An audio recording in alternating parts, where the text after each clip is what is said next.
आज के क्लास में हम 12वीं फिजिक्स संचार व्यवस्था पार्ट से टीवी टावर की ऊंचाई और प्रसारण दूरी में संबंध स्थापित करेंगे। यह प्रश्न बहुत इंपॉर्टेंट है और 3 नंबरों के लिए बोर्ड परीक्षा में पूछा जाता है। तो आइए हम पहले इसको चित्र की सहायता से समझें। इसके लिए यहाँ पर एक चित्र बना हुआ है। इस चित्र में पृथ्वी की सतह पर AB एक टीवी टावर है। पृथ्वी की सतह पर AB एक टीवी टावर है और इस टीवी टावर की ऊंचाई स्मॉल h है। टीवी टावर की ऊंचाई स्मॉल h है। इसके आगे मान लो पृथ्वी का केंद्र कैपिटल O है और त्रिज्या कैपिटल R है।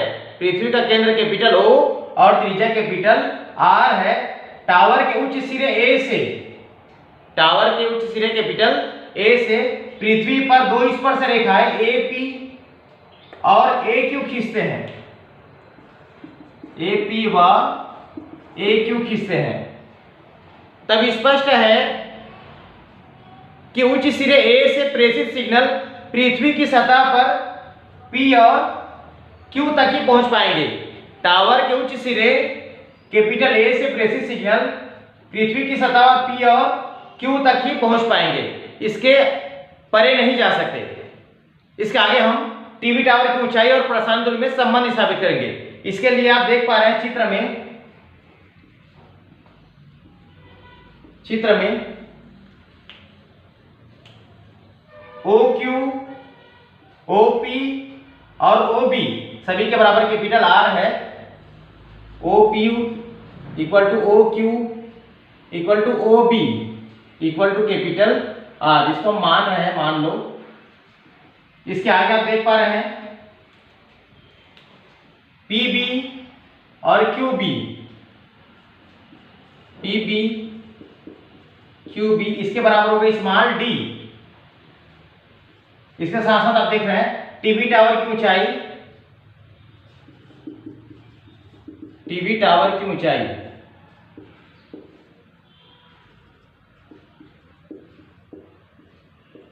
AB इसके बराबर है स्मॉल h है।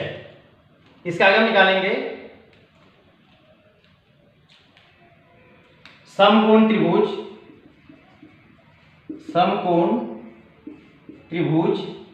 ABP में, समकोण त्रिभुज ABP में पाइथागोरस के प्रमेय से, समकोण त्रिभुज ABP में पाइथागोरस के प्रमेय से, तो इसके बराबर होता है कर्ण की घात 2। तो कर्ण की जगह में सबसे बड़ा भुजा है AP, कर्ण की घात 2, तो सबसे बड़ा भुजा होगा AP का स्क्वायर इक्वल टू AB का स्क्वायर प्लस इसके आगे होगा PB का स्क्वायर, AP का square plus equal to AB का स्क्वायर, आगे होगा PB का स्क्वायर। तो AP का स्क्वायर इक्वल टू AB, तो टीवी टावर की ऊंचाई है स्मॉल h का स्क्वायर और PB, तो PB के बराबर है स्मॉल d, तो स्मॉल d के इसको मान लेंगे समीकरण नंबर 1। यहां हम त्रिभुज ABP में पाइथागोरस का प्रमेय लगा दें। सबसे बड़ा भुजा है AP, कर्ण की घात 2, लंब की घात 2 और आधार की घात 2। इसके आगे फिर आगे लगाएंगे समकोण त्रिभुज APO में, समकोण त्रिभुज APO में पाइथागोरस प्रमेय से। फिर समझो कर्ण की घात 2, तो सबसे बड़ा भुजा है यहाँ पर AO, तो AO का होल स्क्वायर, इसके बराबर होगा AP का स्क्वायर प्लस OP का स्क्वायर। आप देख पा रहे चित्र में सबसे बड़ा भुजा है AO, करना होगा फिर इक्वल टू AP का स्क्वायर और OP का स्क्वायर। इसको अगला समीकरण मानेंगे, समीकरण नंबर यह होगा 2। लेकिन यहां से हम AO का मान निकाल लेते हैं, तो AO के बराबर होगा AO इसके बराबर होगा AB plus OB, AB plus O B, तो ए ओ के बराबर आ जाएगा, ए बी के बराबर है चित्र में एच प्लस ओ बी के बराबर है आर, तो ए ओ के बराबर हो जाएगा एच प्लस आर, इसको मान लेंगे समीकरण नंबर 3। इसके आगे हम समीकरण अब देख पा रहे हैं पाइथागोरस का प्रमेय लगाए हैं, यहां पर मान रख देंगे हम समीकरण नंबर 2 में समीकरण 1, 2 और 3 से, समीकरण 1, 2 और 3 से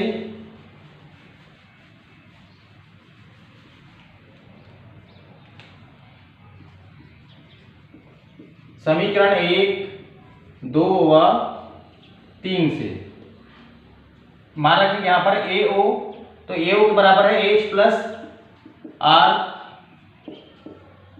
का होल स्क्वायर, इसके आगे एपी इसके बराबर हम लाए हैं एच स्क्वायर प्लस बी का स्क्वायर, इसके आगे है ओपी, तो ओपी का मान हमारे पास है आर, ये होगा आर का स्क्वायर, यहां से ब्रैकेट को लेकर सूत्र लग जाएगा ए प्लस बी का होल स्क्वायर, तो h square plus r square plus 2h r बराबर को सब होगा h square plus d square plus r का स्क्वायर, यहां लगा देंगे, जबकि सूत्र a प्लस बी का होल स्क्वायर इसके बराबर होता है a square plus b square plus 2ab,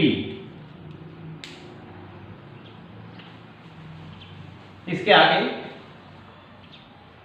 दोनों तरफ से एच स्क्वायर और आर स्क्वायर आपस में कट जाएगा, तो डी स्क्वायर के बराबर बचेगा 2rh, डी से वर्ग घटेगा, अंडर लगेगा, तो यही संबंध है टीवी टावर की ऊंचाई और प्रसारण दूरी में, यही अभीष्ट संबंध है।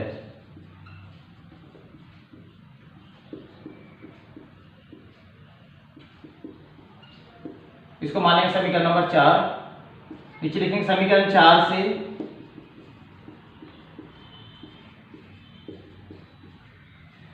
D के अनुक्रमानुपाती होगा अंडर में H। इस प्रकार से टीवी टावर की ऊंचाई जितनी अधिक होगी प्रेषित सिग्नल उतनी दूरी तक संचरित होंगे, टीवी टावर की ऊंचाई जितनी अधिक होगी तो वहां से जो सिग्नल प्रेषित होगा वह सिग्नल पृथ्वी की सतह पर अधिक दूरी तक संचरित होगी। So thanks students.